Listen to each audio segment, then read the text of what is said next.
Hello everybody, welcome back to Dune Buggy Bandit, and today's stream will be on Minecraft. Just kidding, this is reading for school. So, let's go. So, we have got a comment section up and running so I can see that, and yeah, let's get into the book. So, this is Ranger's Apprentice, The Lost Stories by John Flanagan. It's a really good book. The Ranger's Apprentice series is amazing. This is book number 11. Out of the original series, there is only 11 books, sadly. So, yeah. This book is like, I don't know, yeah, about 400 pages long. Hi Harden, I am listening. Hi Harden, I am listening. Okay. Hi Harden, I am listening. Why does it, Hi Harden, I am listening. why is this repeating? Just like a second, you guys. Heck's it repeating for?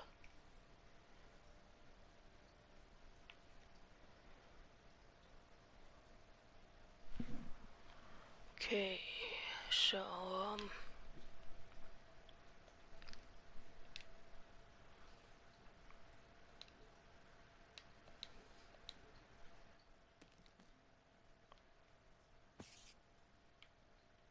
oh, okay, so,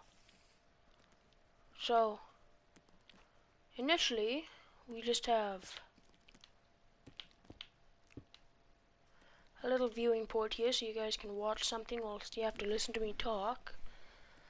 I don't know what that, why is there 14 comments like that? Okay, but like it just, yeah, that's really weird. And yes, hello, Liza. Okay, so here is the table of contents. So first we have Death of a Hero. Next we have The Inkwell and the Dagger. Number 3 is The Roamers, which is a pretty good one.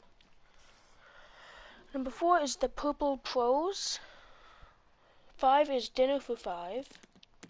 6 is The Bridal Dance. 7 is The Hibernian, which is in this world, it is a country more up to the north. And then 9 is About Time 2. 10 is The Fragment. 11 is Afterward. Okay. Yeah, that's about it. So, yeah, 423 pages. Not too much.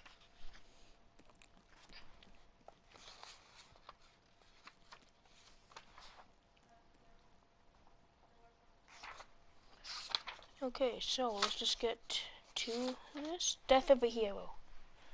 This is story number 1.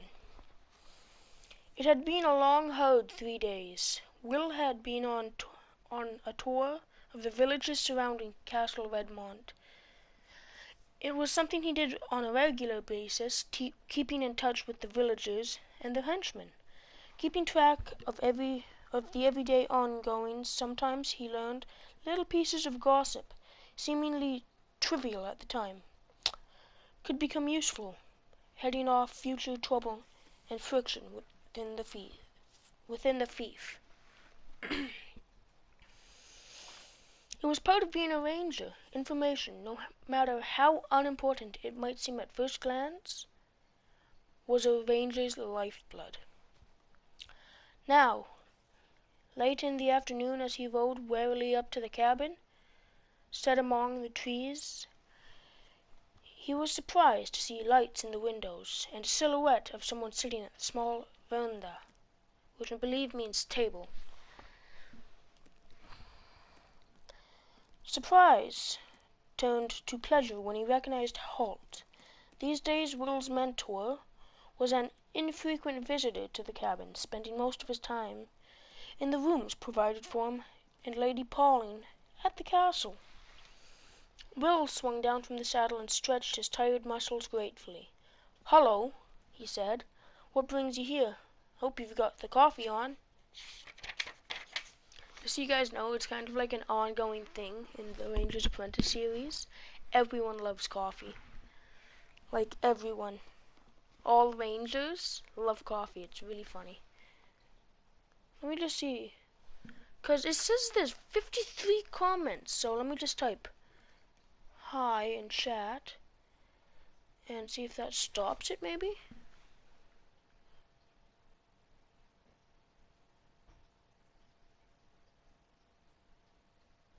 No.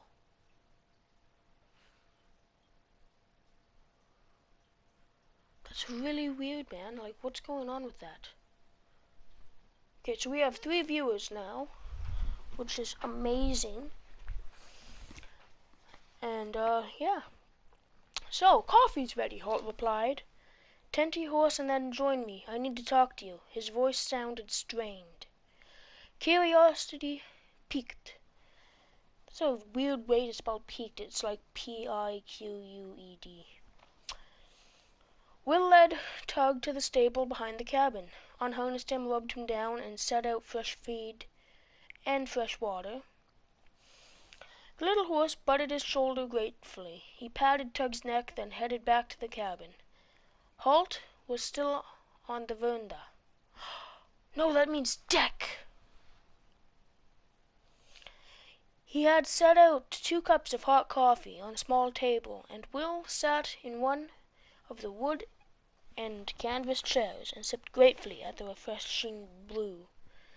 He felt the warmth flowing through his chilled, stiff muscles. Winter was coming on, and the wind had been icy cold and cutting all day. He gazed at Holt. The gray-bearded ranger seemed strangely ill at ease, and despite his claim that he needed to talk with Will, once the usual greetings were out of the way, he seemed almost reluctant to begin the conversation. "You had something to tell me?" Will prompted. Holt shifted uncomfortably in his seat. Then, with an obvious effort, he plunged in.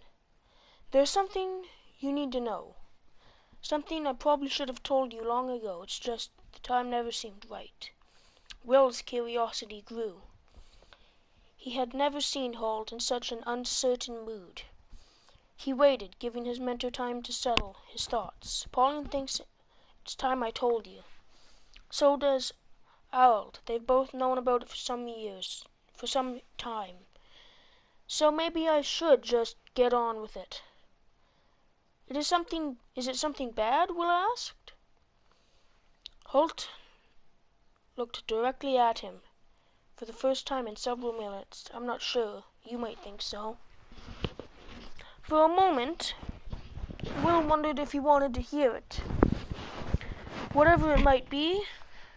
Then, seeing the discomfort on Holt's face, he realized that good or bad, it was something that his teacher had to get off his chest. He gestured for Holt to continue. Holt paused for a few more seconds, then he began. "I suppose it starts..." I just lost where I was. "I suppose it starts at the final battle against Morgrath's forces at Heckham Heath. Let me check on this little map I have. Yep, no idea where that is. Morgrath's forces at Heckham Heath. They had been retreating for several days, and they stopped to make a stand. We broke their main attack, and we were forcing them back. But they were rallying on the right side, where they'd found a weak point in our line."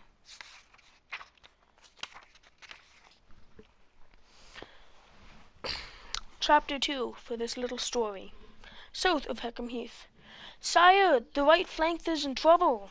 Duncan, the young king of Ireland, heard the herald's shouts above the terrible din of battle, the clash of weapons and shields, the screaming of sobbing and wounded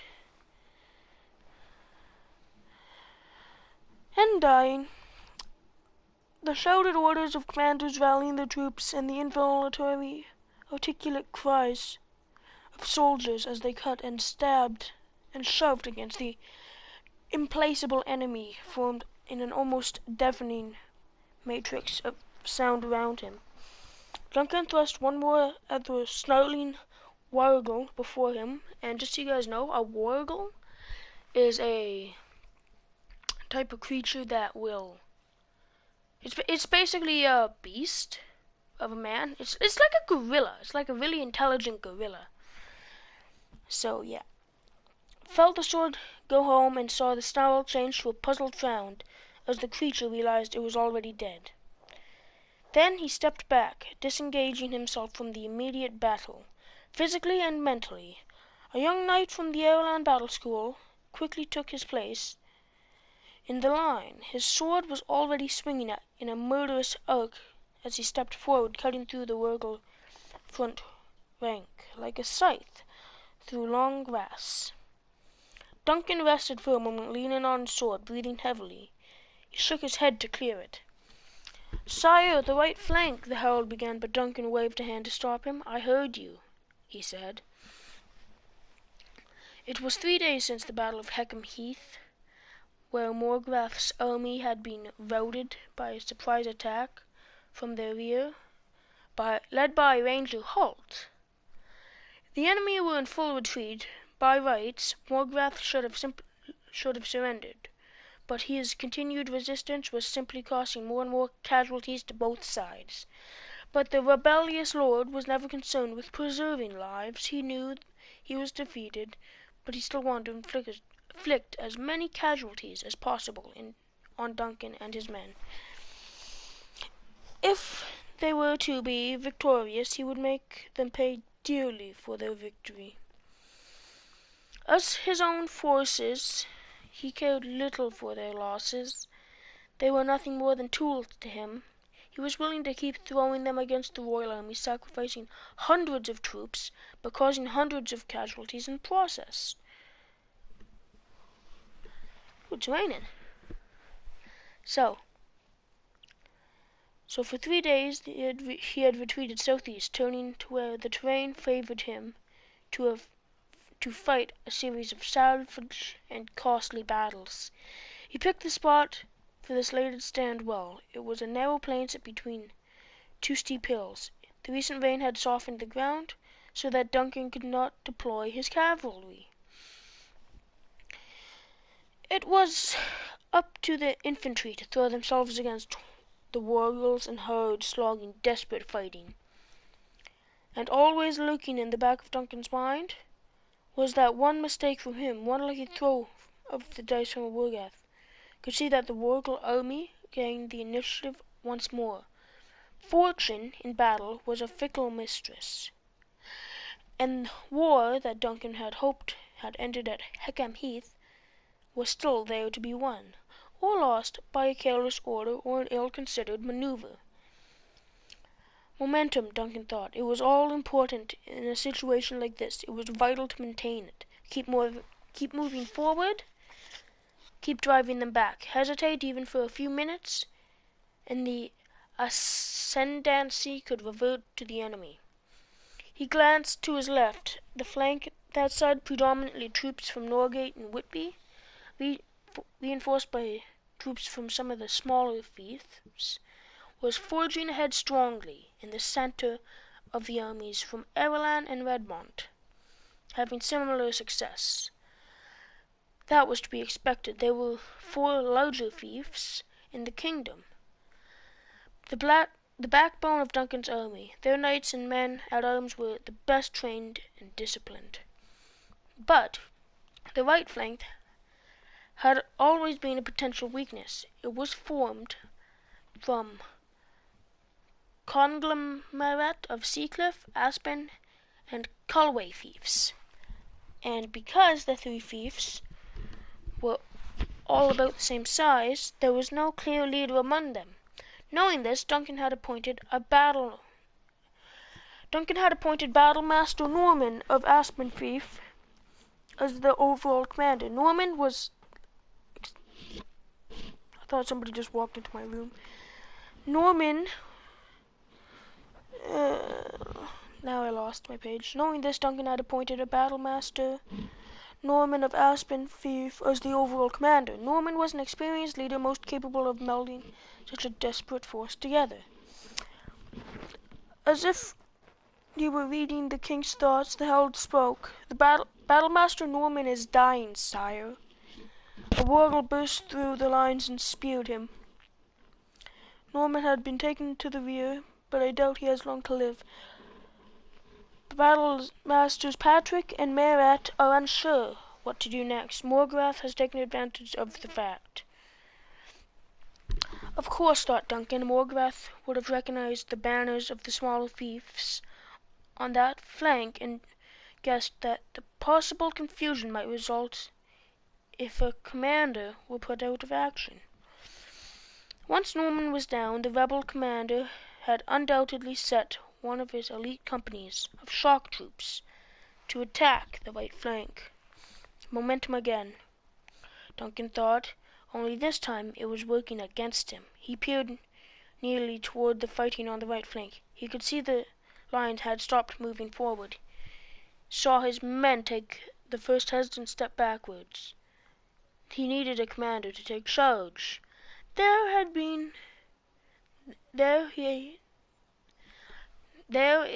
And he needed him fast, someone who wouldn't hesitate, someone with the force of personality to rally troops and get them going forward again. He glanced around him. Errol of Redmont would have been his choice, but Errol was being tended by the healers. A crossbow quarrel hit him in the leg, and he was out of action for the rest of the battle. Errol's young battlemaster, Rodney, had taken his place and was fighting furiously, urging the Erroland forces forward. He couldn't be spared.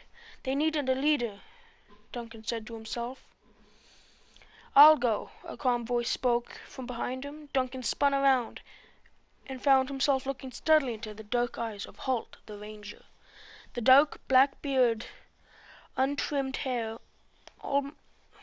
hid most of his features, but those eyes held a look of steadiness and determination. This was not a man who would bicker over command or dither over what had to be done. He would act. Duncan nodded. Go on then, Holt. Get them moving forward again or we're lost. Tell Patrick and Marat. He got no further. Holt smiled grimly. Oh, I'll tell them. All right. Then he swung up onto the shaggy horse that was standing by him, and he galloped toward the right flank. Yeah, so Rangers horses are specially trained horses. I have 4 people watching this, by the way. What's up, Pancake Abs? Yes, this is quite a good audiobook. Ranger's Apprentice, Book 11, The Lost Stories. It's really, really good. I'd recommend reading the first few books first, like the first 10 books.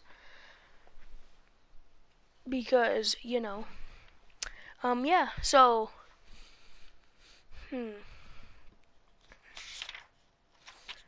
So, Albert's hooves thundered dully on the soft turf as they drew near to the trouble spot. Now that he was closer, Holt could see that the Wurgle attack was being spearheaded by one of Morgrath's special units. They were all larger than normal, selected for size and strength and savagery. And they cared nothing for their own losses as they battered their way forward. Maces, axes, and heavy 2-handed swords rose and fell in horizontal arcs. Men from the Erroland army fell before them as they advanced in solid wedge shape. Holt was still 40 meters away, and he knew he would arrive too late. The The Ireland line had bowed backward before the onslaught, and any second now it would crumble, unless he acted. He reined Albert into a sliding stop. "Steady," he said, and the horse stood rock still for him, disregarding the terrifying cacophony of battle and the awful metallic smell of fresh blood. Holt unslung his bow and stood in his stirrups, then began to shoot. He had 3 arrows in the air before the first one struck the wargle leading the attacking wedge. Holt had chosen the most powerful bow for the battle, one with 90-pound draw weight at full extension. Guys, just so you know, I am legitimately, I'm a hunter, and I have like a 20-pound draw weight bow, okay? And that's enough to kill a deer. This guy's got 90 pounds, okay? That's enough to kill a bear. So anyways, 40 meters was point-blank range for such a weapon. The heavy black-shafted arrow slammed through the beast's corselet of toughened leather and bronze plates, and dropped him where he stood. Then, in rapid succession, the next 2 arrows struck home. 2 more wargles died.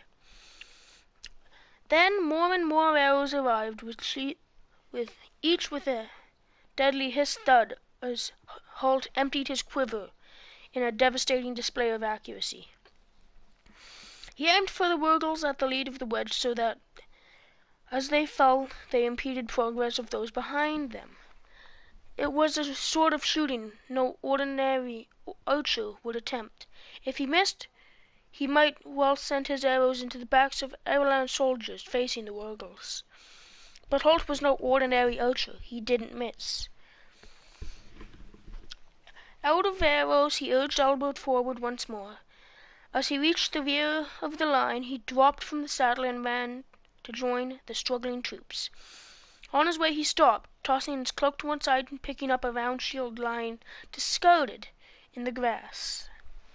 The ranger two-knife defense was no use against a wargle's heavy weapons. He hesitated for a second, looking at the long sword that lay beside a dead knight's outstretched hand. But it was a weapon he was unfamiliar with, and he discarded the notion of using it. He was used to his sax knife,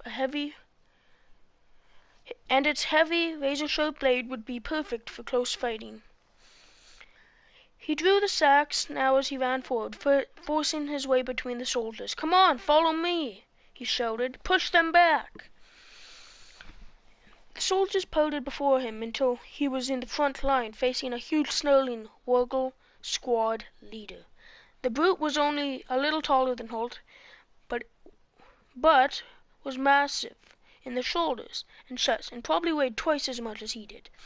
Holt saw the red mouth open as the wargle bared its fangs at this new enemy. A spiked mace swung horizontally at him, and he ducked underneath it, instantly coming upright and driving forward with the sax, sinking it deep into the beast's ribs.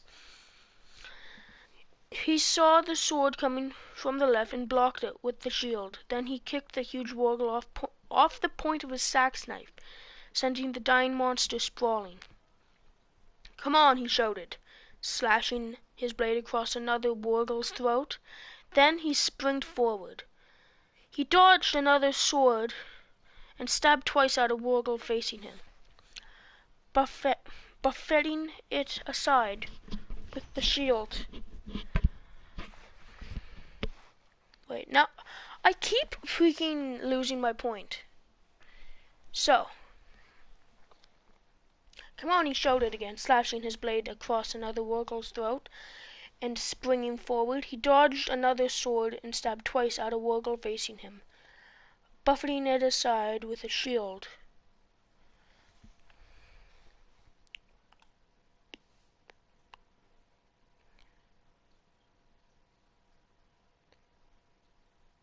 I lost my place again. Stabbed twice at the wargle facing him, buffeting it aside with the shield as it doubled over in agony. The wargles were immensely powerful, but they were clumsy. Holt had the speed and reflexes of a snake. He ducked and weaved and cut and stabbed, carving a path forward. And now he sensed someone moving up behind him, and he heard another voice echoing his cry. Come on, come on, forward, push them back. The hesitation in the Wurgle's attack caused by Holt's volley of arrows and his sudden appearance as he darted forward and took the fight to the enemy, gave the Ireland soldiers a new heart. They began to follow Holt as his unidentified companion, moving forward once more. Holt turned momentarily to glance back. He saw a stocky-built sergeant a pace behind him, to his right, armed with a spear. As Holt looked, the sergeant thrust the spear forward, skewering a Wurgle so that it screeched in agony. The man grinned at him. Keep going, Ranger, you're getting in my way. Behind him, others were following, forming their own wedge, and now driving deeper and deeper into the Wurgle line. Holt faced the front once more. A Wurgle came at him, axe drawn back for a killing blow. The sergeant's spear shot forward over Holt's shoulder, taking the Wurgle in the throat and stopping it dead. Thanks, Holt called, without looking. 2 more Wurgles were coming at him, and he sidestepped the sword thrust of the first, felt his foot turn as he trod on the army of a dead enemy, and tumbled sideways to the ground. The second Wurgle had swung a club at him, and the stumble probably saved his life. The club struck only a glancing blow, instead of shattering his skull with a direct hit. But it stunned him, and he hit the ground, losing his grip of the sax knife. He tried to rise, but he was hampered by the shield on his left arm. Dully, he realized that the Wurgle with the club was standing on the shield, preventing his rising. He looked up, still dazed by the glancing blow, and saw the club go up again. So this is it, he thought. He wondered why he felt such a stolid acceptance of his own death. Maybe the blow to the head had slowed him down. He watched, waiting calmly, fatalistically,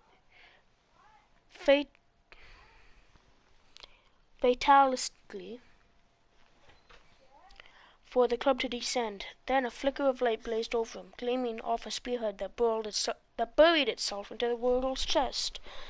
The force behind the spear's thrust shoved the creature backwards, and gave a hoarse screech of pain, and fell, passing out of Holt's line of sight. The sergeant jumped nimbly over Holt's fallen form, dragged the spear free of the dead Wurgle's body, and stood, with feet braced wide apart, protecting Holt from further attacks. He thrust again with the spear. Another Wurgle retreated hastily. Then a battle axe smashed down into the spear shaft, and the heavy iron head went spinning away, leaving the sergeant with nothing more than the 2.5-meter ash spear shaft. Don't know what that means. Holt's head swam and his vision blurred. The blow to the head had definitely done him some damage. His limbs were weak, and he couldn't find the strength to rise. The scene before him seemed to unfold at a slow, dreamlike pace. The sergeant took one look at the headless spear, shrugged, and whirled the heavy shaft in a circle, smashing it against another Wurgle's helmet. Holding the shaft in both hands now, like a quarterstaff, he thrust underarm at a second enemy, driving the end deep into the Wurgle's midsection. Look out! Holt attempted to shout a warning. It was nothing more than a croak, as he seen a third Wurgle crouching low, concealed behind his companions, a jagged-edged sword ready to thrust. One of the injured Wurgles grabbed the spear shaft, dragging the sergeant off balance, and the sword blade shot out forward like a serpent striking. Red blood flowed from the sergeant's side where the sword had taken him, but he still didn't falter. He jerked as the spear shaft Blah!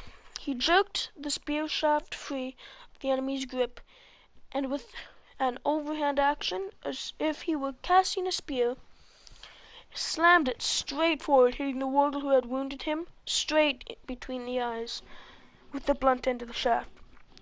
The warrior screamed and fell, throwing his hands to his forehead, to his shattered forehead, and dropping the sword as he did so. Instantly the sergeant seized it, tossing the spear shaft aside. Now he struck left and right with blinding speed, opened great slashing wounds in two more wargals. One fell where he stood, while the other spun away, blundering into his companions, knocking two of them over. The sergeant parried a short iron spear thrust coming from his right, and another stabbed out from the left and struck him in the thigh. More blood flowed, yet he fought on. He killed the wargal behind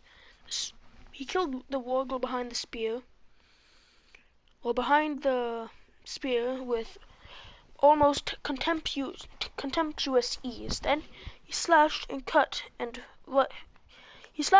right and left with the sword, taking a dreadful toll on any enemy who came within its reach. A knife thrust came at him in the side. He ignored it and dispatched the knife wielder with a backhand slash. Then Holt saw something he never thought he'd see. As the blood-stained figure drove forward, sword rising and falling, hacking and cutting, slashing and stabbing, a tide of fear swept over the wargals.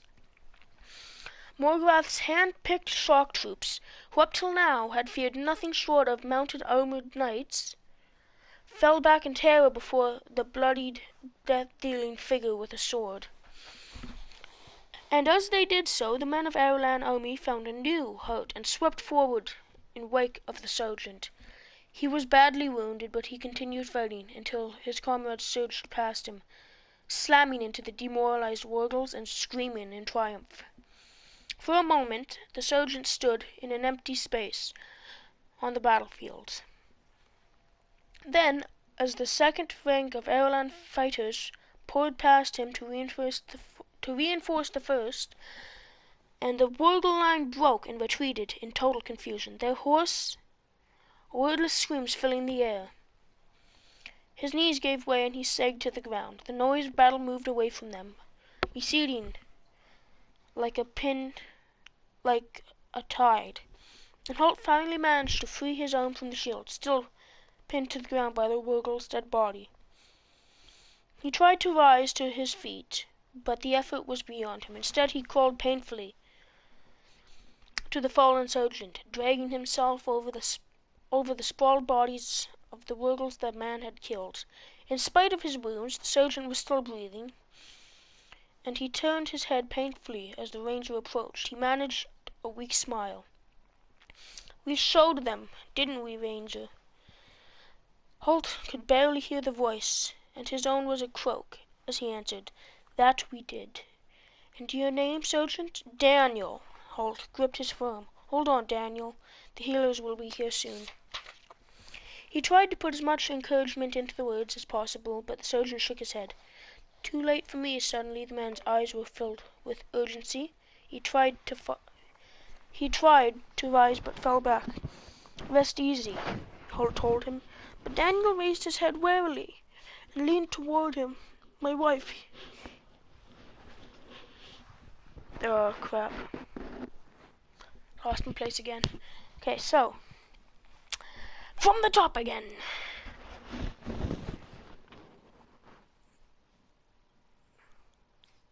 "My wife," he managed to gasp.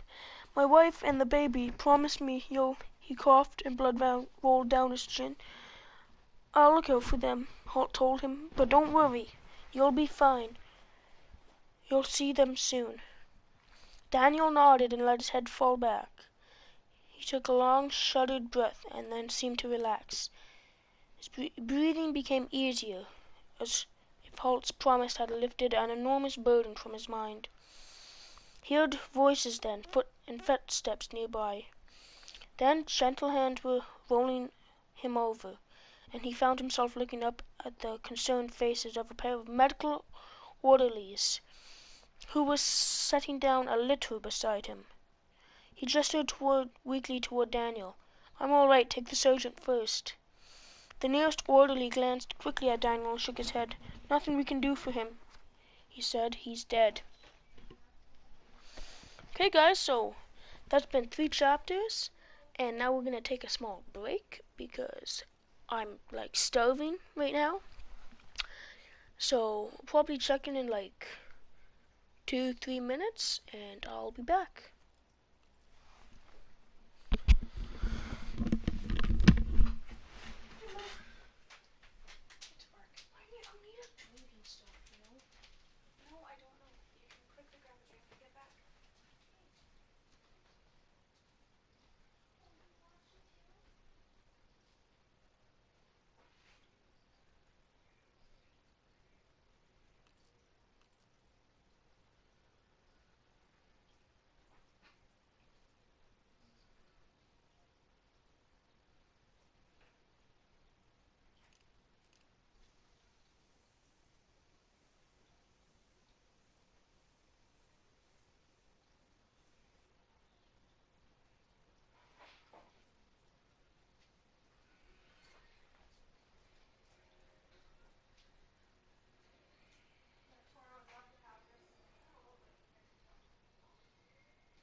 And we are back.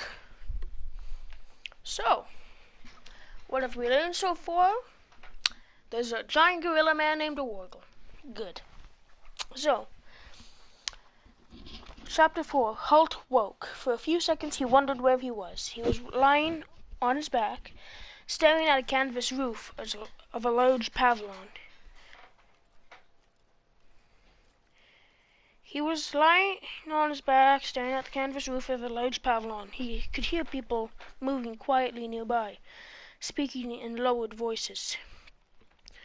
Somewhere further away, a man was moaning. He tried to turn his head, but a sudden flash of agony greeted him. Greeted the movement, and he grunted in pain. He raised his hand to his forehead and felt a thick bandage there. And then the memory began to come back to him. The battle with the Wargles. He remembered that. Remembered the club that had caught him in the side of the head. That must be the cause of the flaring headache he now felt.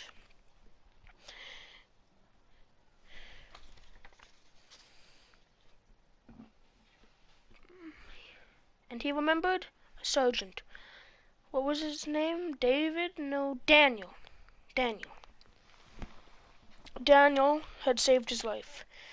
Then he was overcome with sadness as he remembered the words of the little barrel. Daniel was dead. How long had he been here? He remembered that as medicinal orderlies had lifted him onto the litter, he had lost consciousness. It seemed that it had happened only minutes ago. He tried to rise, and the headache speared him behind the eyes again. Once more, he grunted in pain, and this time the face came to his field of vision, looking down at him. "You're awake," the orderly said, and smiled encouragingly at him. He reached down and laid a palm on Holt's forehead, testing for a fever, seemingly satisfied that there was none. He touched the bandage lightly, making sure it was still tight. "How long.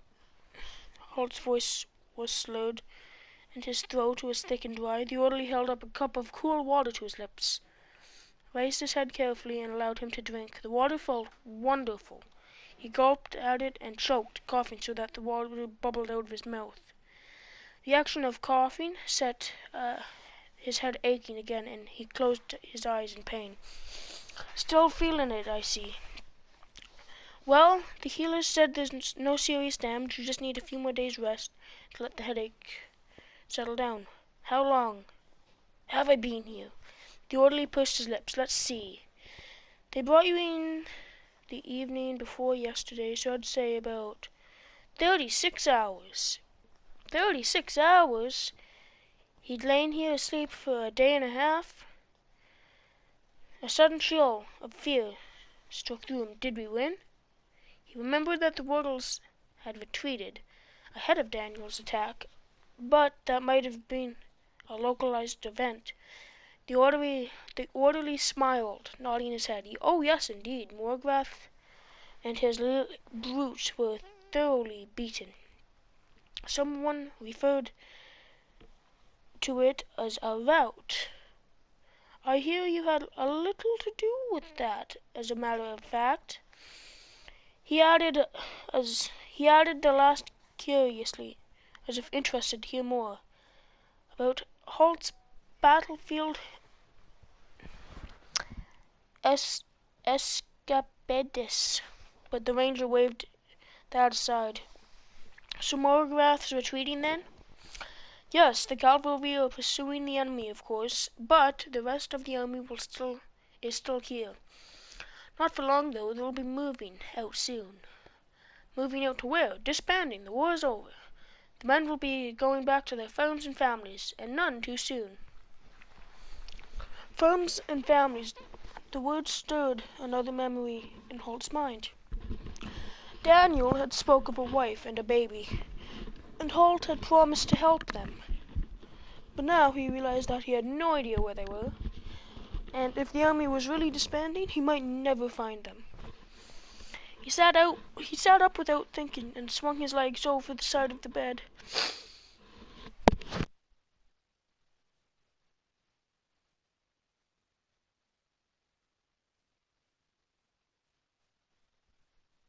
Okay, so me, take a drink of water.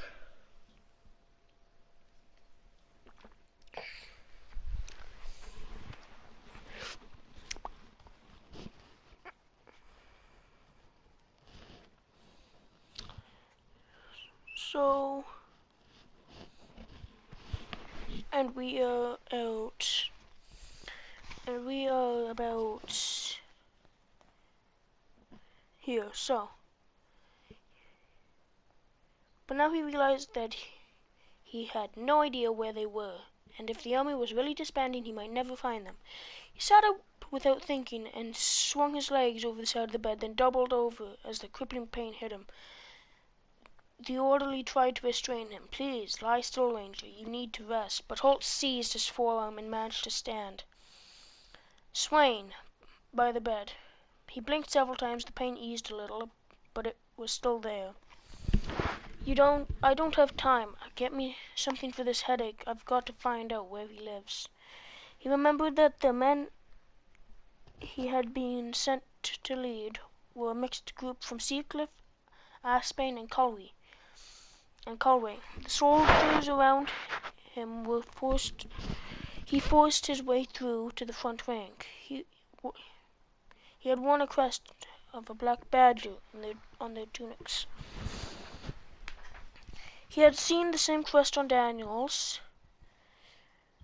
He had no idea what group marched under that banner, so he headed for the commander's tent and the king's battlemaster. When he reached the command center, he found the battlemaster gone. Of course, he was leading the pursuit that was hounding Morgrath and the Wurgles back to the southeast corner of the kingdom. But his sanctuary was still there, making notes to casual get 2 casualties, replacing and promotions. He glanced up as Holt entered and smiled warmingly. The entire army had heard of Holt's feats during battle. "Good morning, Ranger," he said. Then he nodded. Then he noticed the blood-stained bandage and saw how Holt swayed as he entered the tent, reaching out to steady himself against the tabletop where the sanctuary sat. "Are you all right?" he said anxiously. He rose and hurried to find a bench for Holt. The Ranger dropped onto it gratefully. He blinked several times. His vision was still blurry. He hoped that was only temporary. He couldn't imagine shooting with such poor vision. "Just a headache," he said. I need some information. I took command of troops on the right wing in the final stages of the battle." "Indeed you did," the secretary said warmly. "The whole army has heard about it." "There was a sergeant named Daniel. He actually led the charge when I was knocked down." "Did anyone mention his full name, or would anyone have a record of where he lived?" The clerk was shaking his head. "I don't keep the full roster. Each individual force looks after that for their own men." "What unit did he belong to?" "I'm not sure. They wore a black badger as their crest." Then his expression cleared. "A black badger? That'd be Captain Sankton's company from Aspen Fief. They're camped over to the north on a small hill. Sankton was badly wounded before you rallied his men. He's been invalidated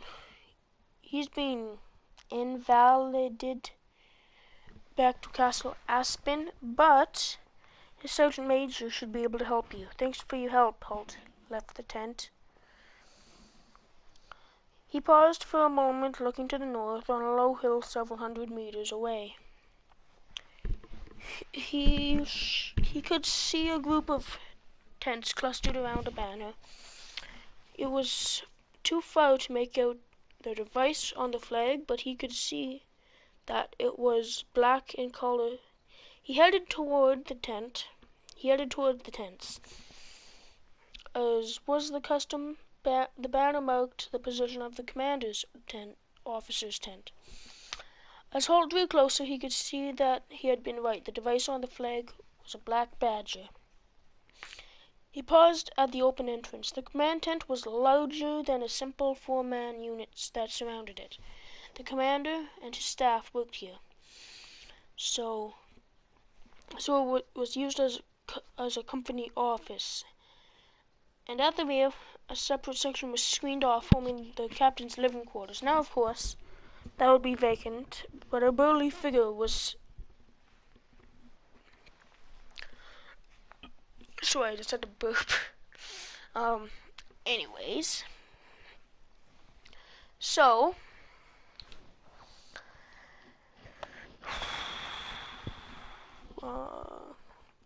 now, of course, that would be vacant, but a burly figure was sitting at a table in the front section, frowning over sheets of paper.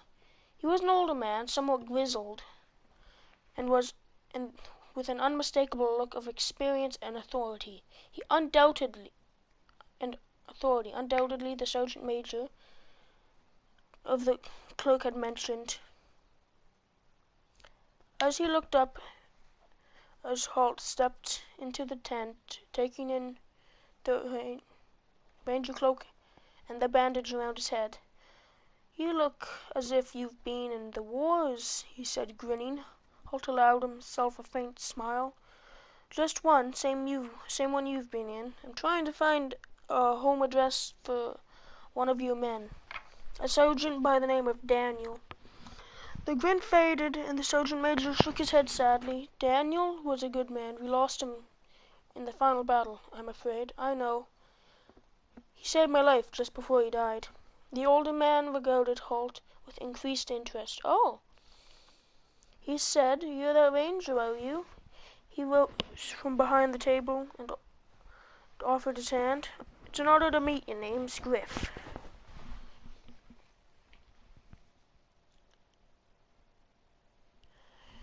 Holt shifted uncomfortably. He disliked being in the center of attention. It wasn't his way. He preferred to move unobstructed. Unobstructed. Let me talk for a second. Unobstructed. Oh my god, I can't say that. Okay.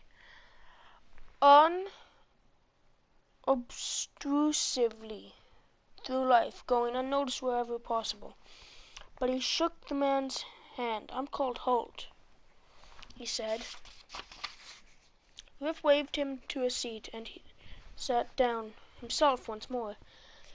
He pursed his lips thoughtfully. Not sure I can tell you too much. Everything was pretty rushed when we mobilized the army. Daniel was new to the fief, and his wife had moved from Norgate not too long before the war began. He indicated the piles of paper and scrolls on the table that was serving as a desk. We didn't get time to put down all the men's details before we had to march out. I'm trying to catch up on it now. Can you tell me anything about him? Holt asked. He had a farm, I believe, somewhere in the southeast part of Aspen. But where it might be, I have no idea. Did he have any friends in the company who might know? The sergeant major was shaking his head before Holt even finished the question. He may have, although as a sergeant, he would have kept a little separate from the other men. You could ask around. He had command of a 6th squad. You'll find them one row over and halfway down. I'm obliged, Holt said. He rose to his feet, wincing once more as the pain lanced through his forehead. He put a hand on the table to steady himself, and Griff looked at him with some concern. Should you be up and around? You don't look so good. Holt shook his head, and immediately wished he hadn't. I'll be fine. Just a bit of a knock. I'm better off in the fresh air than in a stuffy healer's tent. That's true. Griff looked back at the forms and papers on his desk with a degree of disappointment. It's kind of how I look at my homework. As if he'd been hoping that they'd fill themselves while he talked. Well, sorry I can't be of more help. Holt waved a hand in acknowledgement. Every little bit of information helps, he said. He strolled down the neat tent lines, cutting through between two tents to reach the next row across. About 10 meters further down he saw a placard mounted on top of a spear shaft with the numeral 6 on it. He looked down the next 5 tents, and there were a similar marking. This time the number 7. 5 tents, 4 men to each. That meant a 20-man squad, assuming they had all survived. Which he knew they hadn't. 3 soldiers. Oh.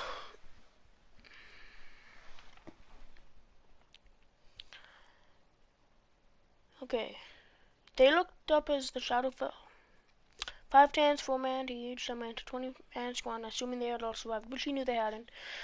3 soldiers were lounging in the sun outside the first tent. They looked up as his shadow fell across them.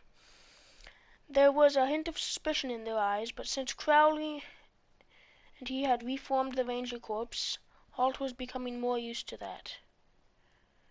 Officers and sergeant majors might value the skills of Rangers brought to the army, but the rank and file soldiers tend to be a little ill at ease around the gray and green clad figures. He knew there were wild rumors circulating that Rangers practiced sorcery. Good morning, he said evenly, and the men nodded, craning their necks to look up at him. They were seated on low stools. One was patched was patching a ripped jerkin, a second was whittling a stick with a knife, and the third was chewing slowly on a piece of dried beef. From where Holt stood, it looked as if the beef was winning the struggle. It looked as if the beef was winning the struggle. Holt indicated a spare stool a few feet away. "Mind if I join you for a few minutes?" he asked. The man patching his jerkin nodded. "Why not?" he said, his tone neither welcoming nor dismissive. The companion with the beef jerky was staring at Holt, a frown of recognition on his face. "I know you," he said thoughtfully, trying to place the memory. Then it came to him. "You were at the battle," he said. "We were being driven back, and suddenly you were there, shoving forward and slashing away at the Wurgles, and yelling at us to follow you. You did an outstanding job. Outstanding," he said.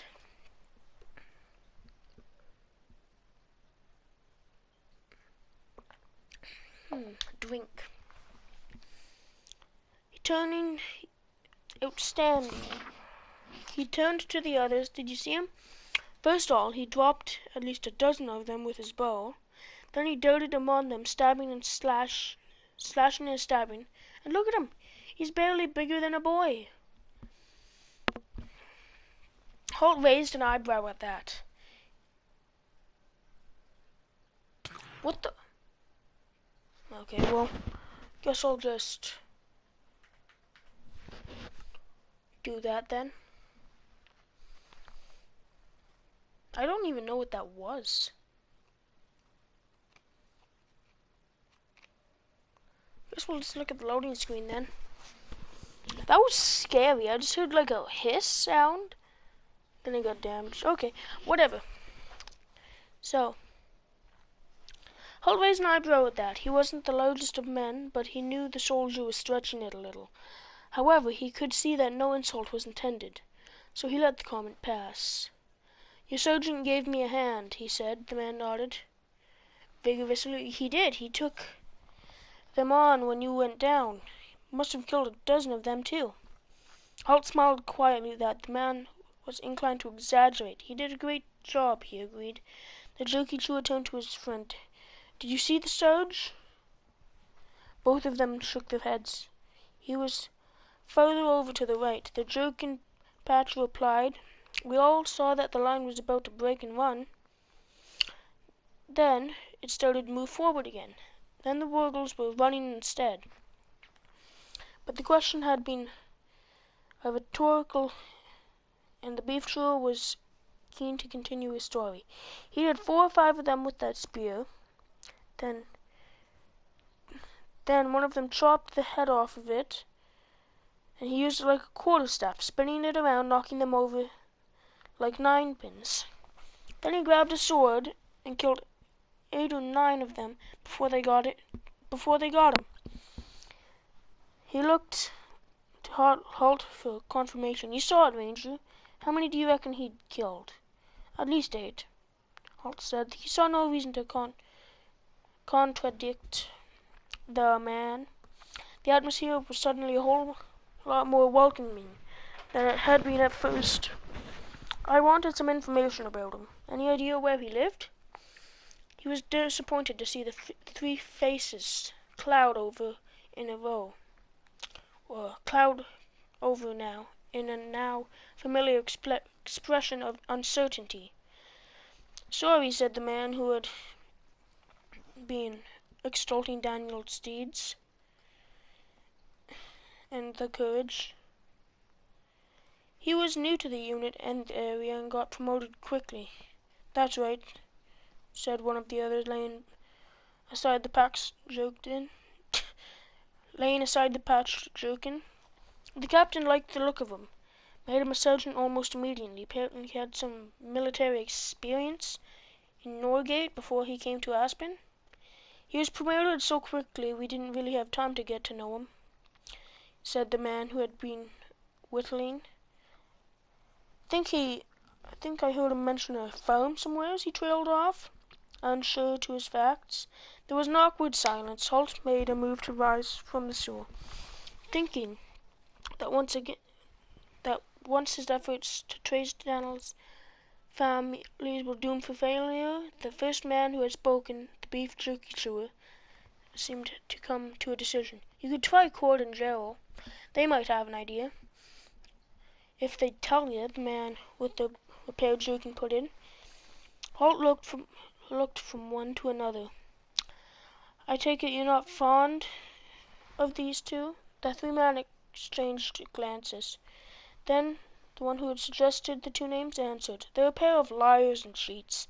They run a dice game, and they were tired, and they tried to make a friend of Daniel initially, playing up to him and inviting him to play. My guess is they were letting him win at dice to get in his good books.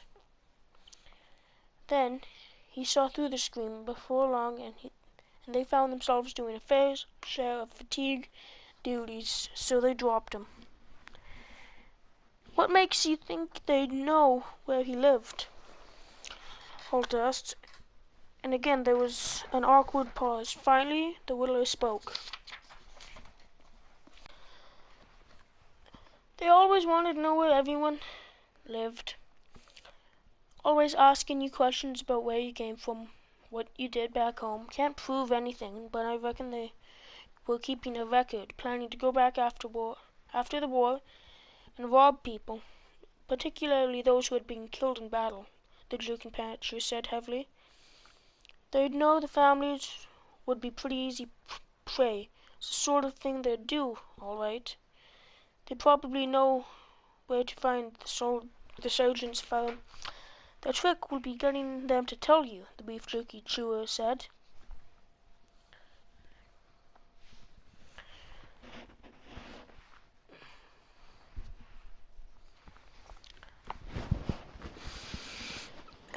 And the others nodded. Holt looked around small circles for the two vultures called Cord and Gerald. How would I get to meet these two? He asked. The jerkin patcher raised an eyebrow. Play dice with them, but be prepared to lose. Private Gerald of the Black Badger Company was working on a pair of dice. He'd finished the first one and was almost done with the second. He was filing off the two sharp corners on the die, rounding them slightly so that they would tend to roll to a pre-selected point, showing a score of 6 more often than sheer chance would allow. It wasn't as reliable as his old method of fixing a pair of dice that involves carefully inserting weights to make it fall with the selected side up, but sanding the corners increased his chances of winning a roll. Then, in his pocket, he had a pair of counterweighted dice, carefully doctored to show scores of 1 and 2. But weighting dice was a tricky business. It took a long time to remove all signs that something had been inserted in the little cubes. His other pair had been confiscated some days previously by a passing officer. Now he had to resort to rounding the corners to replace them. You need 2 pairs of doctored dice to fleece a new victim. You would use 1 pair to get him interested, letting him win the first few rolls. Then, when he thought his luck was in, you suggested raising the stakes. Then, when he agreed, you switched the dice so he'd roll a losing number. A shadow fell across the entrance of the tent, and Gerald hastily shoved the die and small file under a blanket. The entrance to the tent was blocked for a moment as a man entered. Gerald looked up, frowning. The newcomer carried a kit bag and a sheathed sword and a sword belt. He was wearing soldier's uniform with a black badge on the left breast. He looked around the interior of the tent and saw an empty bunk and dropped his belongings onto it. Who the devil are you? Cord asked. He'd been lying back on his own bunk on the opposite side of the tent, and the displeasure was obvious in his voice. He and Gerald had enjoyed having the tent to themselves. Their 4 tent mates had been killed or wounded in the battle. Now it seemed they had a new man joining them. Name's Arati. I've been transferred from 2nd Squad. Sergeant Major said for me to bunk here. He was a short man, slightly built, but with powerful shoulders and a deep chest. His beard and hair were ragged and unkempt. He had a grubby bandage wound around his head. Above it, the hair was black, and the eyes were dark and piercing, like a bird of prey. Gerald thought. Then he smirked at the idea. It was more like the stranger would become prey for him and Cord. Once they had a chance to finish working on that paradise. Even so, he didn't want the stranger in the tent with them. Find somewhere else to bunk, Gerald said shortly. We're full here. There's only 2 of you. Arate said reasonably, looking around the tent. You heard him, Cord said. Now get out of here. Arate shrugged. If you say so. Well, I do, Cord said, so get out. The new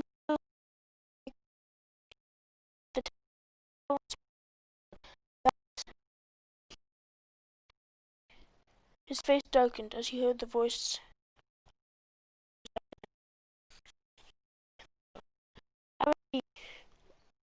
Or whatever you call yourself. Where do you think you're going? I didn't I? The tent's full, Sergeant Major, he replied. The blaze it is. Cole and Gerald exchanged exasperated glances as they heard heavy footsteps approaching. Then the tent flap was thrown back by a bulky frame of Sergeant Major Griff. My auntie's mustache is full. Get in here. He glared at the 2 occupants. You 2 make room. Yes, sir, Major, Gerald said sullenly. Cord managed a grunt in reply. As Arati re-entered the tent, Griff stepped in front of him to bar his way, his hands on his hips in an aggressive posture. As for you, Arati, you can report to the cookhouse and scrub rubbish bins and cook pots for the rest of the day. That might remind you, next time, to do as I tell you. Yes, sir, Major, the small man said. His eyes were down, not meeting the temporary commander's. But as Griff stalked out of the room, Arati made an insulting gesture toward his back. Then he turned, shrugging, to Gerald and Cord. Sorry about that, he said. They exchanged a look, then Gerald stood and took Arate's pack, placing it on an empty bunk. Can't be helped. Griff can be a real pain. Better get along to the cookhouse or he'll be at you again. He caught Cord's eye as soon as Array had gone. They'd go through his kit to see if there was anything worth stealing. Cord nodded unobtrusively. The same thought was going through his mind. Arate sighed and turned to go. As he reached the entrance, Cord called after him. When you've finished your work detail, maybe you'd like to have a little game of dice? Arati smiled at them. That sounds like fun. Cord threw up his hands in a mock expiration. Another winning throw. Where does he luck come from, Arate? The smaller trooper grinned happily as he ranked in his earnings. He'd thrown 3 winning scores in a row, and now there was a respectable pile of coins on the low table where the 3 of them were seated. Just my lucky day, I suppose, he said, pushing forward a new wager and shaking the dice in the cup. The bone cubes rattled together, and then he cast them onto the table. Double 6 again, Jill said. I don't believe it. He looked at Cord. "I think we've got a professional in the tent," Cord said gloomily. But Arate merely laughed. "Not me, boys. It's just clean living and clear coincidence." "Want to raise the stakes?" he said casually. But he noticed the quick fugitive look that passed between the two men. Cord agreed after a brief show of reluctance. "Well, I might be crazy, but why not? It'll give us a chance to win some of our money back." "Well, I'll clean you out sooner," Arate smiled. He put another bet forward, waited till they matched it, and then rolled again. 11 this time, but still an automatic winner. "Can't you roll anything but 5s and 6s?" Gerald said. "Well, not if I'm running hot." Arate smiled again. But his eyes narrowed, and this time, instead of letting him reclaim the dice, Cord picked them up and handed them to him. He's made the switch, Holt thought. He took the dice, placed them in the cup, and shook them and rolled them. The other two gave an ironic cheer as the dice turned face up to show a 2 and a 1. "A 3, said Gerald, "and it's about time." It was a simple game. 11 and 12 were automatic winners. 2 and 3 were losers. Any other score didn't count. The gambler simply threw again until he won or lost. Holt grimaced as the others two scooped in the money he'd bet. The dice passed to Gerald, and he threw a 6, then a 4, then a 2. Holt won a small fraction of what he'd lost. On his last throw, Cord took the dice and fumbled as he placed them in the cup. He switched them again, Holt thought, and sure enough, Cord threw an 11 and a 12. Winning 2 small hands,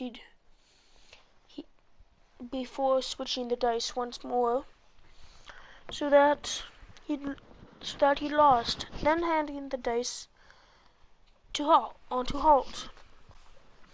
In the process of handing them over, he switched the dice. He switched them again for a winning dice. The two treats didn't want Arate, as they thought he was called losing enthusiasm too soon. The game went on. Holt winning some hands, losing others, but generally staying just ahead of breaking even. The two cheaters kept playing him with wine, which he surreptitiously managed to empty into an old boot when they weren't watching. But he pretended to become more and more affected by the drink, slurring his words and laughing foolishly when he won. "Big day tomorrow," he said after they had been playing for some time. "We're moving out early and heading south." His two companions reacted with surprise at that. "South?" said Cord. "Why south? We're supposed to head home and disband." Holt shook his head and peered at him owlishly. Not anymore," he said, tapping the side of his nose with his forefinger. "The Wargles are putting up a stiffer resistance than expected. Morgrath has them under firm control, and Duncan needs extra men. Where them?" He said after a pause. He could see that this news had the effect he had desired. Cord and Gerald exchanged a glance. Then Gerald questioned him further. "Where'd you hear this?" he said. Holt jerked a thumb over his shoulder in the general direction of the administration section of the camp. At the cookhouse. The cooks had taken delivery of extra rations to prepare for us. Now, the two cheats looked thoroughly concerned. Cookhouse rumors were the source of much intelligence among the rank and file, and they had a reputation for accuracy. Holt, of course, had heard no such rumors, but he hoped that the thought of such an imminent despair or departure for the South might force Cord and Gerald's hand. If they were planning to rob Daniel's firm, this might precipitate things. He leaned forward, peering with bleary eyes at the table. "Now where are those dice? It's my throw again." "Here you are," Cord said, passing him the dice and throwing cup. Holt was reasonably sure that he'd been handed the losing dice. His suspicions were confirmed by Gerald's next words. "It's getting late. Let's put one last big pot. What do you say?" Cord pretended to look doubtful. "It's up to our tea." Holt shrugged. "Why not? I feel my luck's coming back."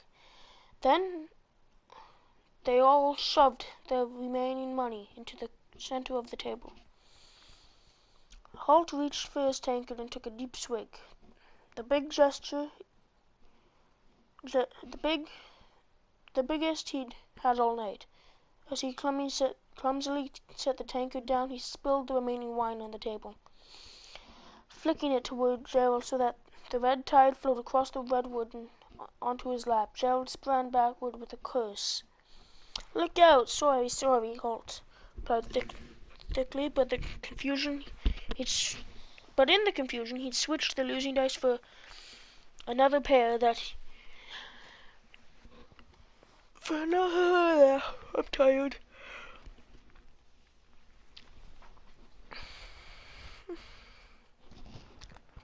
Sorry.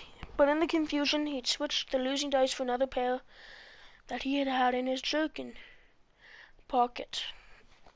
He'd prepared them that afternoon when he was supposed to be at the cookhouse. They were shaved so that they would show a 12 each throw. He shook them, muttering to them as he did so. Then he spilled them out on the table. "Bad luck," began Cord, already reaching for the money. Then he stopped as he saw 2 sixes gleaming up at him, like 2 sets of teeth in 2 tiny skulls. "How did you—" Gerald stopped as he realized he'd give the game away if he went any further.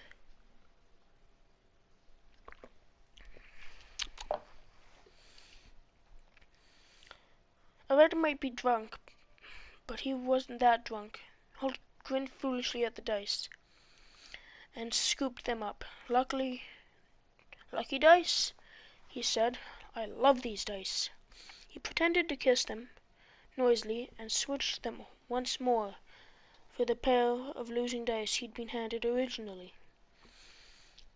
That done, he slipped his own dice into his pocket and dropped the others back onto the table.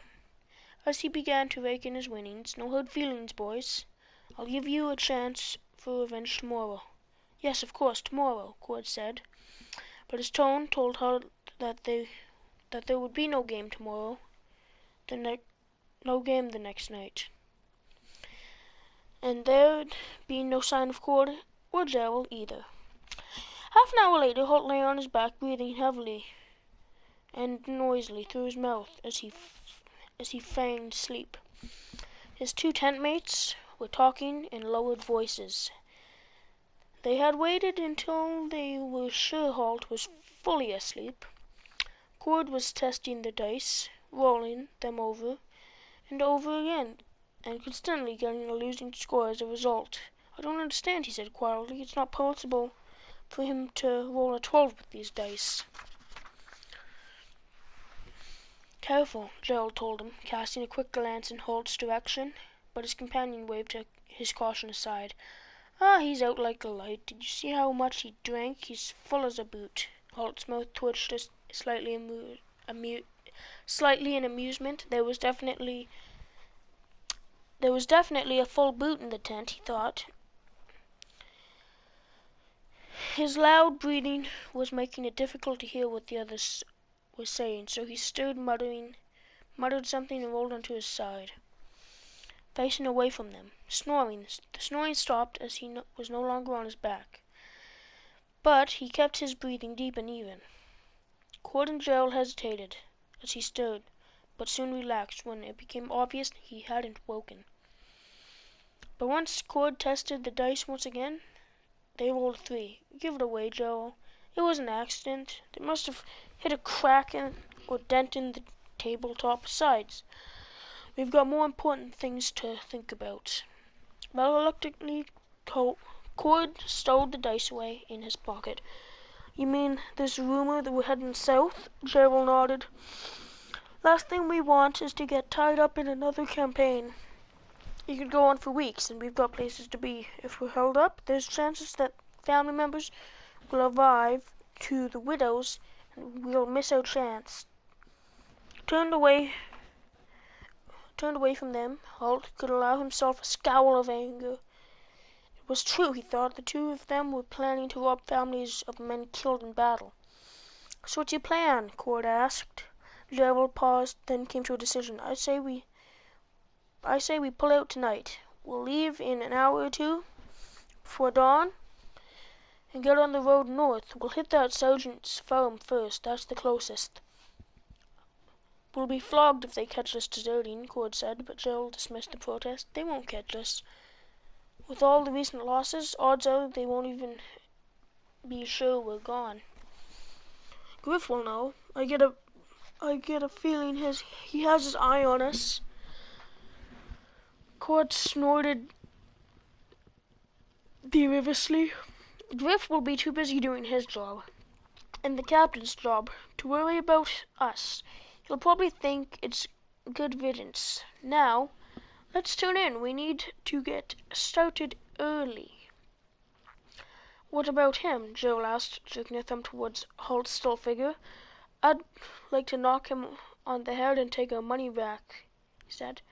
But if we kill him, Griff will have to take notice of the fact.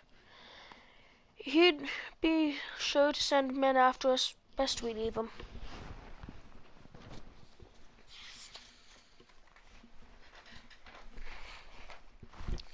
Holt heard them leave just before 3 in the morning. They were thieves and they were accustomed to moving quietly. But the ranger's senses were finely tuned, and he was a light sleeper. He listened to their stealthy movements and quiet footsteps as they gathered their kits together and stole out into the night. The moon had waxed and waned for hours ago. There was a scattered cloud cover riding on the wind, sending bands of shadow scuttering across the camp. Cord and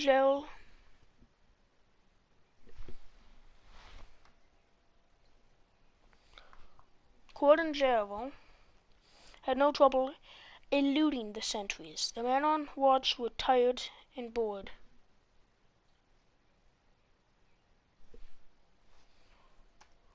Are we still on?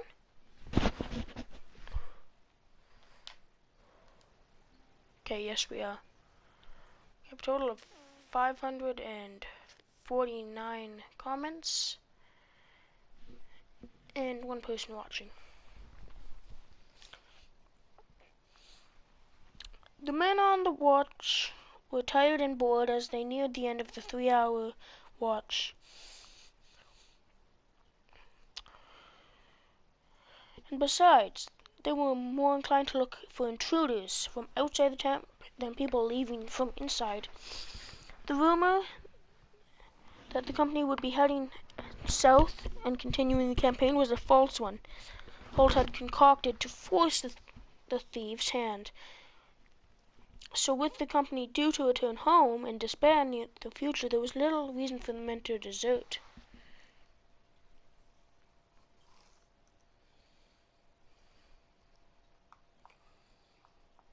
I have no idea what's going on with my comments thing. Just a second.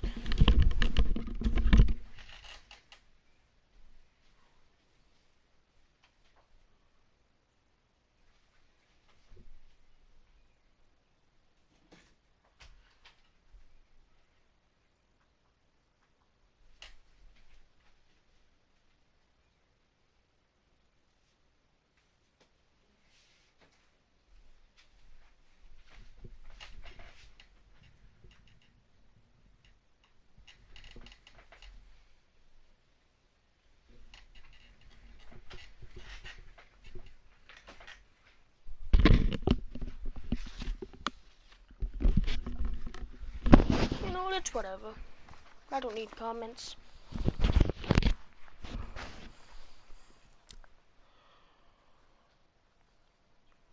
So with the company due to return home and disband in the near future, there was little reason for the men to desert. He waited 15 minutes to give them time to clear the camp perimeter. Then he rolled out of his blankets and ghosted out of the tent after them.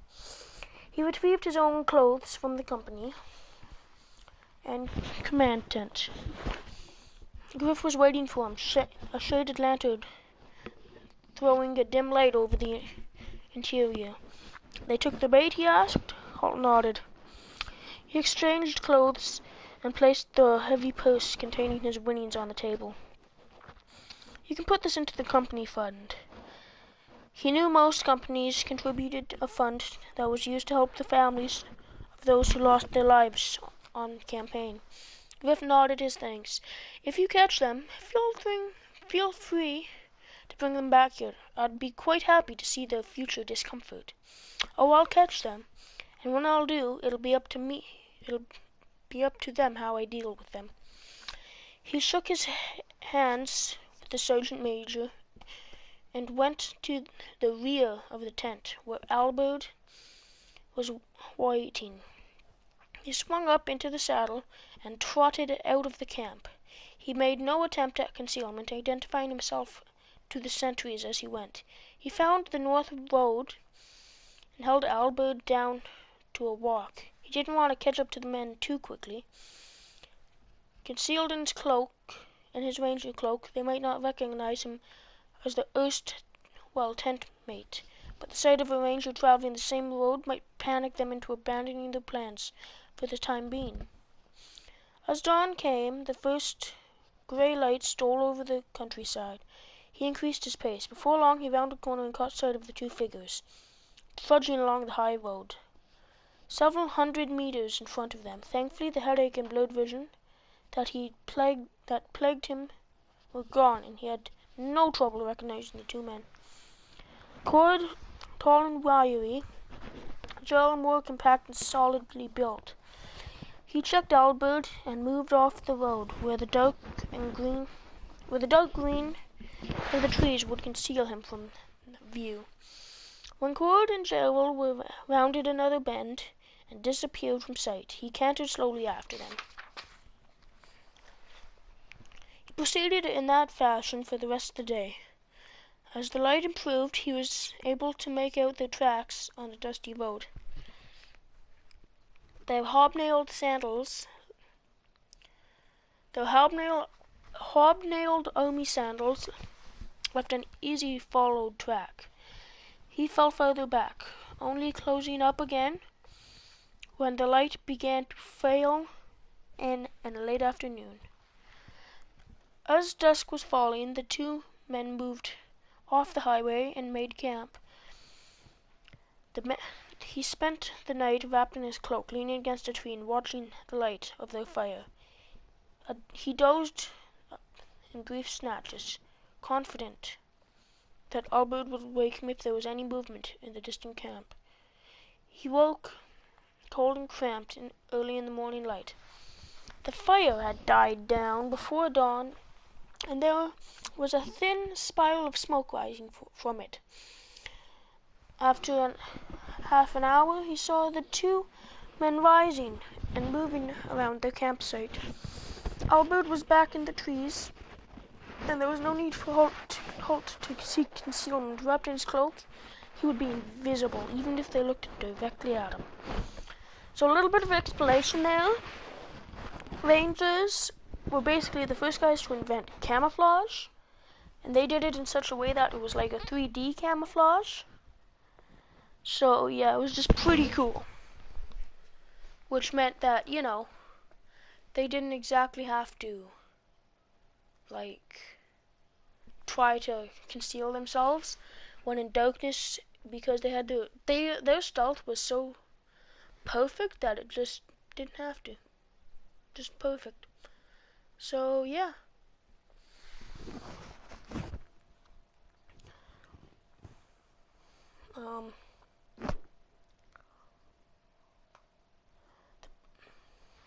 He spent the night wrapped in his cloak. We've done that. After half an hour, he saw the two men rising and moving around the campsite. Albert was back in the trees, and there was no need for Holt to seek concealment. Wrapped in his cloak, he would be invisible even if they looked directly at him. His stomach grumbled as they reeled at the fire, and he smelled frying bacon. After that, the smell of coffee brewing made his mouth water. He contented himself with a discreet mouthful of cold water from his canteen. It was a poor substitute. The pair was slow in getting moving. Holt shifted uncomfortably a few times, waiting for them to get on the road. Finally, they rolled their packs and struck camp, heading north once more. As he waited until they had rounded the next bend in the road, then moved to where Albert was waited inside the trees.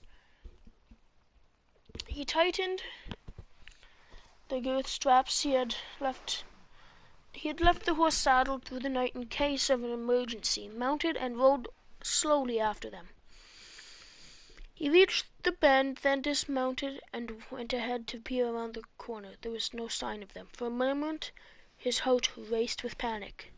The stretch of road was at least 300 meters long. There was no way they could have reached the far end before he rounded the bend. Where had they gone? Had they become aware of his presence? Had they become aware that they were being followed? Perhaps they'd gone to ground somewhere along the main road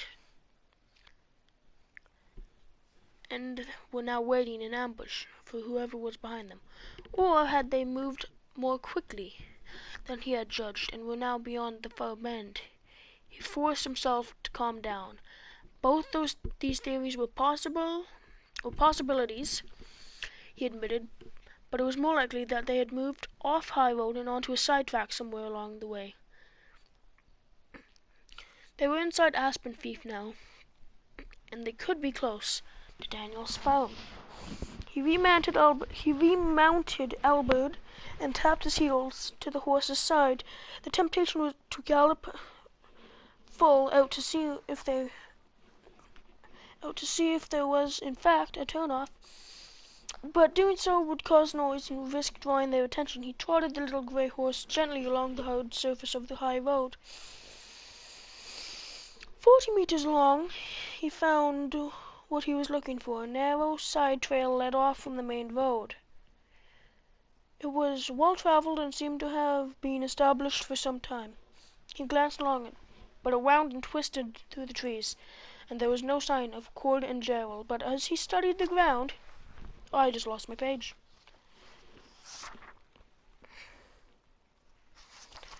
Oh God. Okay, found it. But as he studied the ground, he saw the familiar footprint. Cord's right boot was worn down in the middle as a result of an uneven stance. And the sound that formed the path's surface, Holt could see that the distinctive track. He swung down from the saddle and led Albert along the track.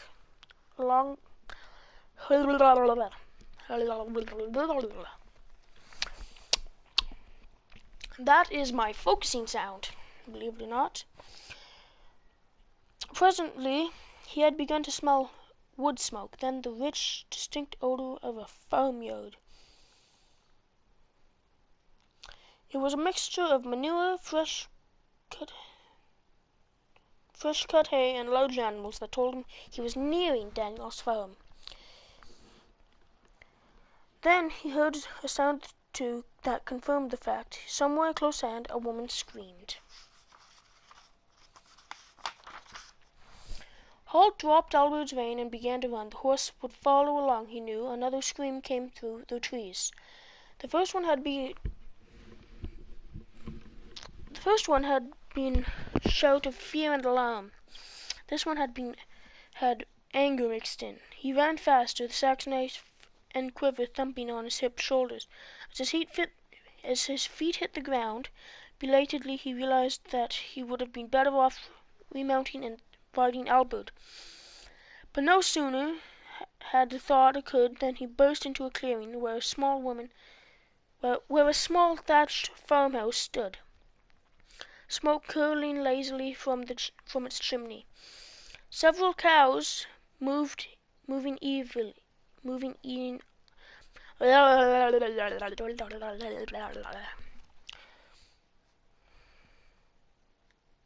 This one had anger mixed in. Another defiant scream, then a man's voice raised in anger, the unmistakable sound of a blow. A gasp of pain from the woman. "My husband will kill you for that," she cried. "Your husband's dead," a sneering voice replied, "and you'll join him if you don't do as you're told. And the baby." Holt heard a quick sob of grief from the woman at these words, seething with rage as he hit the farmhouse door with his shoulder, and burst into the dim room inside. He took in the details instantly. The woman crouched in the far corner, close to the cooking earth, her arms spread protectively over a cradle. Gerald stood over her, his hand raised to hit her again, frozen in the act as the door crashed back on its leather hinges. To Holt's left, Cord was rummaging through a chest, hurling clothes and household pieces in all directions as he searched for items of value. He too froze at the sudden appearance of the ranger. Then recognition dawned as he made out the dark bearded face. "You," he snarled. "What are you doing here?" He didn't wait for an answer, but lunged to his feet, drawing the cheap sword that he wore at his waist, and surging across the room to swing a downward cut at Holt. The ranger's actions were instinctive. He sidestepped the savage sword stroke, swaying to his right, and simultaneously drew the sax knife with his left hand, bringing the big knife up in a defensive position when Cord's momentum drove him onto the blade. Cord looked down in horror as the razor-sharp hardened steel slid easily through the rusty links of his chainmail vest. He gasped, and blood welled out of his mouth. His eyes went dull, and his knees gave way. Holt jerked the knife free of the falling body and spun to face Gerald, who was still trying to take in all the rapid sequence of events. Holt jerked the knife free, falling from the body, and spun to face Gerald, who was still trying to take in the rapid sequence of events.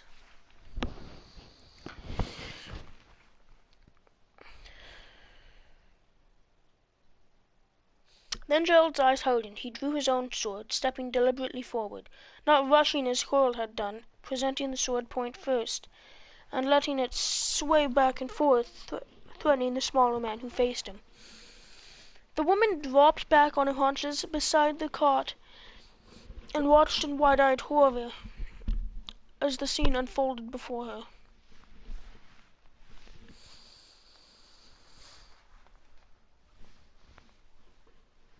He was confident that he could handle the soldier, in spite of the apparent disparity in their weapons. Swordsmen often underestimated the lethal potential of a sax knife. He knew, still, he was prepared to let Gerald make the first move, to draw him into closer range, where the sax knife would be effective. Gerald feinted with the blade. Holt, watching his eyes, saw no commitment there, and ignored the movement. His apparent calm infuriated Gerald. Holt saw hot anger welling up in his eyes. "You're a dead man, Arete," Gerald said, through clenched teeth. Holt smiled. "That's been said before, yet here I am." He took another pace backwards, conscious of Cord's still body on the beaten earth floor. of the farmhouse. Just behind him, Gerald darted the sword blade out at him. This time it was no feint, and Holt was ready for it. He flicked it aside with the stag's knife, the two blades ringing together. The speed and ease of his response raised a warm doubt in Gerald's mind. He had the longer weapon, he had the advantage, yet this bearded figure in a strange molted cloak seemed completely at ease. He was thinking about this when Avatar, as he knew him, lunged forward with a short, gleaming axe. Gerald leaped backward, yelping in surprise, and managed to swipe his sword across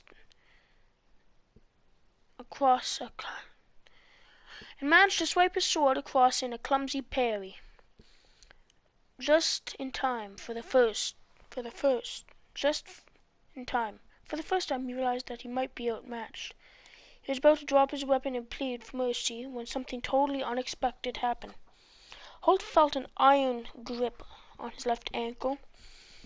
Then his leg was jerked from under him, sending him sprawling awkwardly onto the farmhouse floor. As he fell, he turned and found himself looking into Cord's face. The eyes were filled with hatred, the lips curled back in one last snarl of triumph. With his final breath, Cord managed to take his revenge on the small man who had ruined everything for them. Now his eyes went blank as his life left his body. Gerald, who was never too quick on the uptake, saw his opponent was for a moment helpless. Before him, with a cry of triumph, he raised the sword in both hands, point down, and stepped forward, preparing to drive it into the prone body on the floor. Holt struggled to rise, but knew it was too late. The gleaming sword point began to descend. Then a figure came from nowhere and crashed into Gerald, clinging to him and knocking him sideways, sending the sword spinning out of his grasp. Holt dodged sideways as the weapon fell close to him and realized what had happened. The woman had launched herself at Gerald, landing on his back, clinging there like a wildcat as she raked his face and eyes with her nails. The thief staggered under the impact, turning so that the two of them crashed into the kitchen table, sending it spinning and cannoned into the wall, smashing halfway through the close-woven willow sticks, dabbled with mud. Unable to dislodge the grim, clinging figure on his back, Gerald twisted so that he was facing her, and drawing his heavy-bladed daggers, struck out desperately at her. She cried out in pain and released her grip, falling back, hands clutching the savage wound left in her side. Blood covered her hands instantly, soaking the white cotton material of her shift as she sank to one knee. Holt was upon Gerald, grasping the man's knife hand and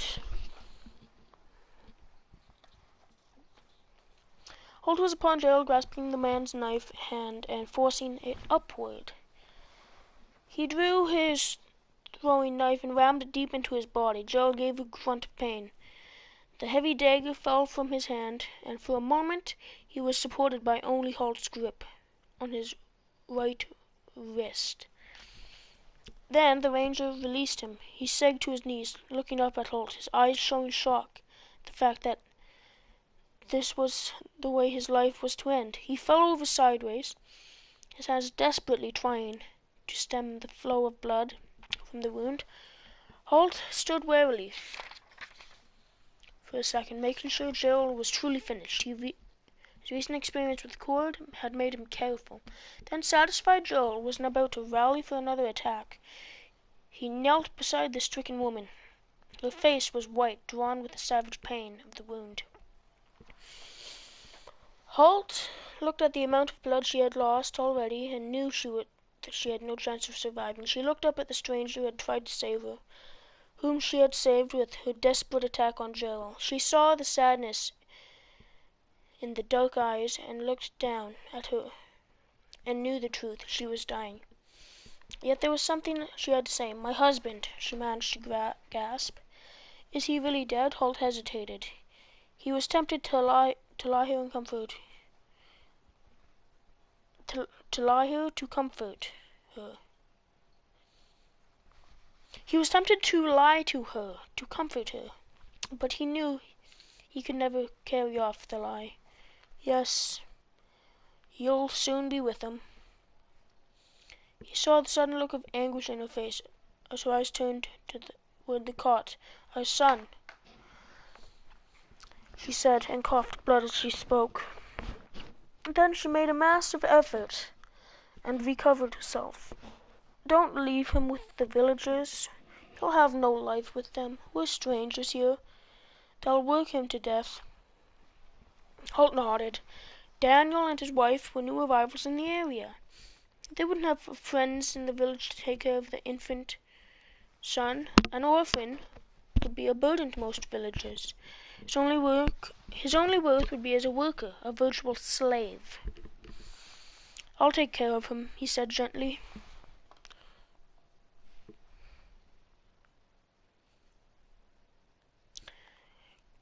And the woman reached up and seized his hand in a surprisingly strong grip. "Promise me," she said. And he placed his hand over hers. "I promise." She studied his eyes for several seconds and seemed to find reassurance there. She released his hand and sank back into the blood-soaked floor. She spoke again, but her voice was so soft he didn't hear the words. He bent to her, turning his ear to her mouth. "Tell me again," he said.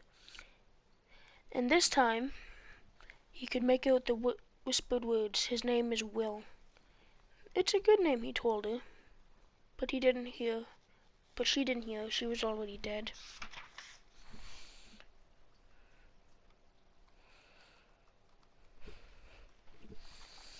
He buried the small woman in a small clearing beyond the home paddock, marking the grave with a stone. He didn't know her name or the family name, so he inscribed the stone with a simple legend: "A brave mother."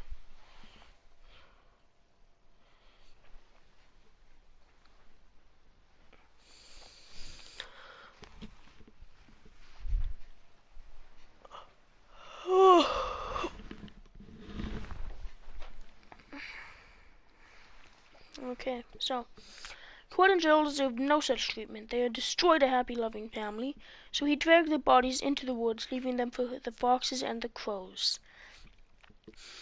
The baby slept quietly in his cot while Holt attended to these matters. Holt sat nursing a cup of coffee. In the disarranged house, the infant woke and muttered quietly. Holt noted with an approval that he didn't cry. "I expect you're hungry," he said, and he had a warm bowl of cow's milk and a clean linen cloth ready. He twisted the end of the cloth to a narrow shape and dipped it into the milk, then placed it in the baby's mouth. The lips formed around the cloth.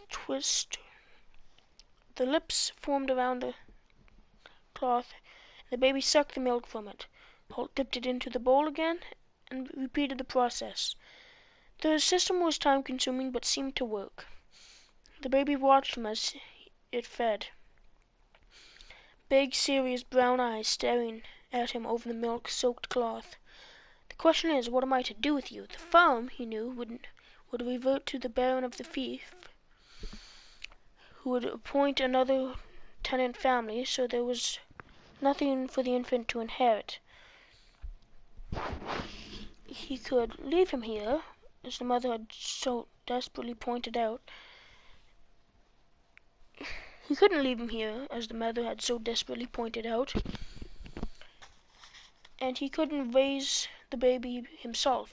He simply wasn't equipped to look after a baby, nor was he in any position to do so. His work as a ranger would keep him absent from home for long periods, and the baby would be left alone and uncared for. But an idea was forming. Baron Arnold had created a ward at Castle of Edmont, where the orphans of men and women who died in his service were cared for. And it was a bright, cheerful place, staffed by kind, affectionate people, and there were several recent additions to the rank children being cared for there. A baby girl named Alice, and another boy named Horace. His name was Will.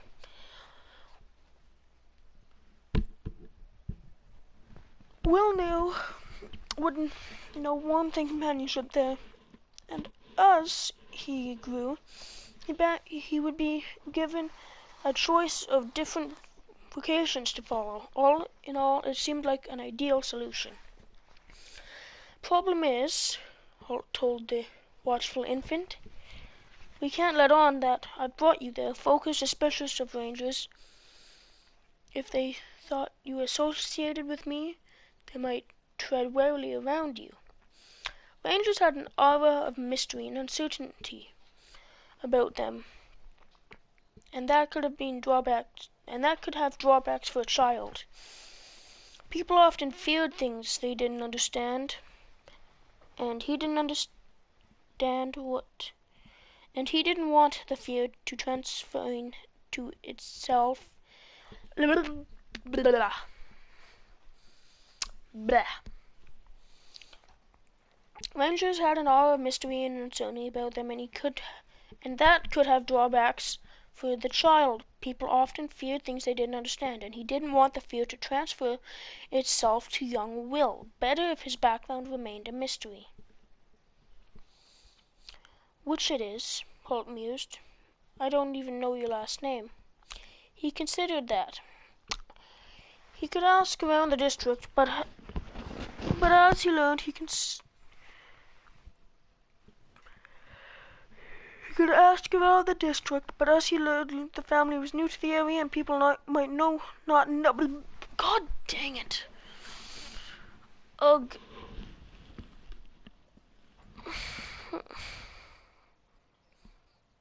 I can't talk. I just can't do it.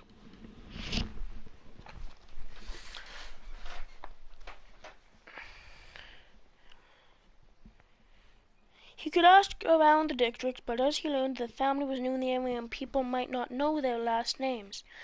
In addition, he would have to reveal his plans for the baby, and he wasn't sure if what he was planning to do was exactly legal. Will was a child of two subjects of the local baron, and Holt technically had no right to carry him off to another fief. But then in his lifetime, Holt often ignored what was technically legal. Technicalities didn't appeal to him. All too often, they simply got in the way of doing the right thing. He dipped the cloth in the last of the milk and held it out to the baby's mouth. Will sucked eagerly, his eyes still fixed on the ranger. Yes, the ward will be the best place for you, Holt told him, and it's the best if you're anonymous. I'll tell Harold, of course, in confidence, but nobody else will know. Just the two of us. What do you say? To his surprise, the baby emitted a loud burp, then smiled at him. A ghost of a smile touched Holt's bearded face. In reply, I'll take that as agreement. 4 days later, just before the grey streaks of light heralded the dawn, a dark figure carrying a basket stole across the courtyard of Castle of Edmont.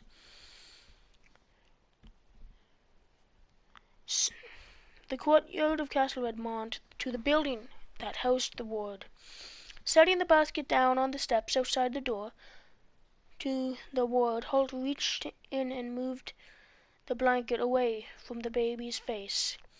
He placed the note that he had composed into the basket at the baby's feet. His mother died in childbirth. His father died a hero. Please care for him. His name is Will. A tiny hand emerged from the blankets and gripped his forefinger. I'd swear you were shaking hands goodbye, Holt whispered. Then, gently disengaging himself, he stroked the baby's forehead. You'll be fine here, young Will. With the parents you had, I suspect you'll grow to be quite a person."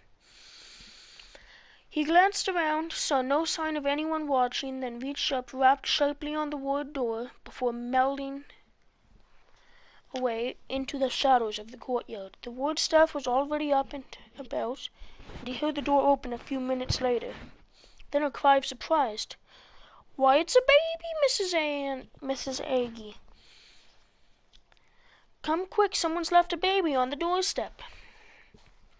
Wrapped in his cloak, hidden in the shadows of the huge wall, Holt watched as several women came bustling out, crying out in surprise at the sight of the baby. Then they took him inside, closing the door behind them. He felt an unfamiliar prickling sensation in his eyes and a strange sense of loss. "Goodbye for now, Will. I'll be keeping an eye on you." He felt the same prickling sensation once more as he finished the story. He turned away slightly so that Will couldn't see the tears that formed in his eyes.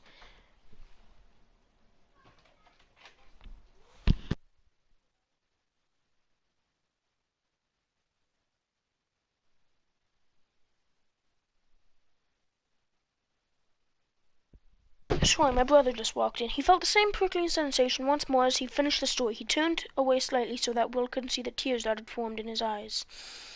"But Holt, why didn't you tell me for all those years? Why did you say my mother died in childbirth?" "I thought it would be easier on you," Holt said. "I thought if you knew your mother had been murdered, it might make you a bit bitter.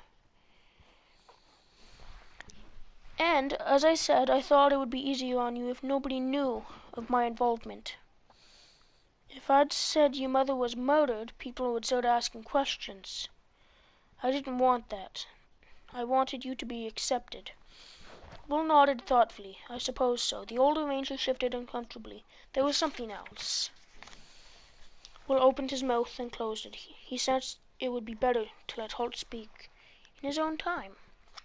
Eventually his mentor said, in a low voice that Will could barely hear, "I was afraid you'd hate me." Will recoiled in astonishment at the words. "Hate you? How could I hate you? Why would I hate you?" Now Holt turned back to face him. Will could see the anguish in his eyes. "Because I was responsible for the deaths of both your parents."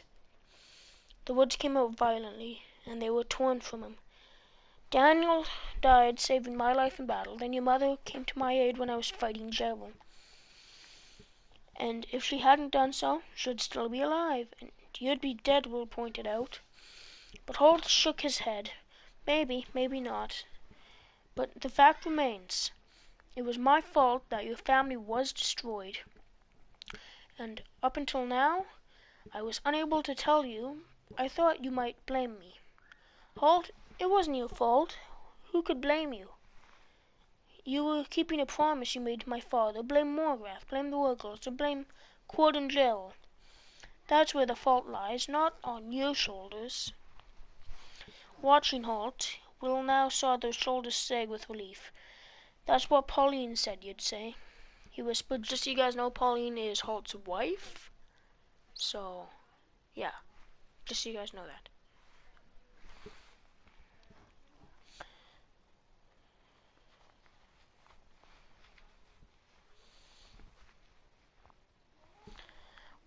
Holt whispered, and Will put an arm around him. It felt strange to be comforting a man who had comforted him for so much over the years. "Holt, you didn't destroy my family. That was fate. You gave me a second chance at having a family. You gave me a whole new life. How could I hate you for that? Besides," he added, "can you imagine me as a farmer?" He felt Holt's shoulders begin to shake.